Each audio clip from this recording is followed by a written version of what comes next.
Okay mga pare ko, mabilis ang tutorial tayo ha. Punta sa GCash app, ilagin nyo yung account nyo dun.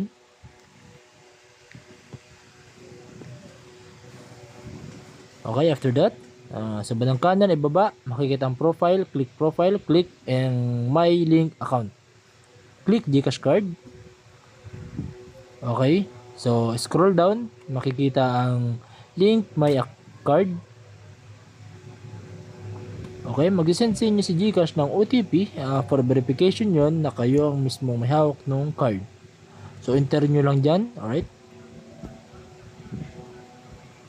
Makibilisan na pag-enter, tropa. Click submit. Papasok kayo sa ganitong page. Maghihingi siya ng 4 na numero. Makikita yan sa inyong card. Yung last digits yun ha. Tapos sa virtual account number naman, ito yung 12 digits ng GCash